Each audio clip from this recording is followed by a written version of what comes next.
Ushbu videoda barcha Aristonni borlar ko'rsin. Nimaga unaqa deyapmanmi do'stlar? Siz ham Aristoningizdan mana shunaqa nagar tushyaptimi do'stlar? Nagar tushishini birinchi sababi do'stlar, birinchi bo'lib, ya'ni teni bo'ladi.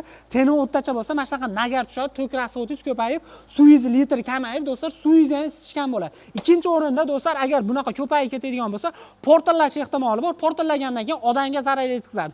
Endi bunday Aristonlar tefor turib, o'rniga yangi Aristonlar tavsiya qilamiz. Eng qizig'i, bu Aristonlarimizga 3 yilgacha garantiya berishadi. Teniga keladigan bo'lsak, italyanskiy yaxshi bo'ladi, Xitoyga o'xshab tuftasidan olishmaydi yoki menga o'xshab zaylab ketmaydi.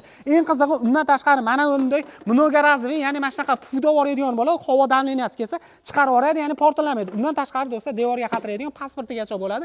Eng qizig'i do'stlar, narxlariga keladigan bo'lsak, eng kichkinasi 30 litr bo'ladi, 850 ming so'm bo'lsa, 50 litrligiga keladigan bo'lsak do'stlar, 950 ming so'm bo'ladi. 80 litrligiga keladigan bo'lsak, 1 million so'm bo'lsa, eng qizig'i 100 litrligiga keladigan bo'lsak, 1 million 100 ming so'm bo'ladi. Bu aytilayotgan narxlar donaga bo'ladi. Xolagan sifatingizda, xolagan ob'yemda, xolagan turingizda chiqarib berishaverar ekan. Kimgadir qiziq bo'lsa, optimga olib sotib foydalanmoqchi bo'lsalar, bundan ham arzon qilib berishadi. Biz turgan joy Farg'ona viloyati Marg'ilondagi Kristal Ariston zavodida turibmiz.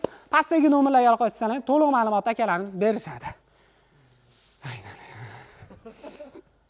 Endi ana uni otib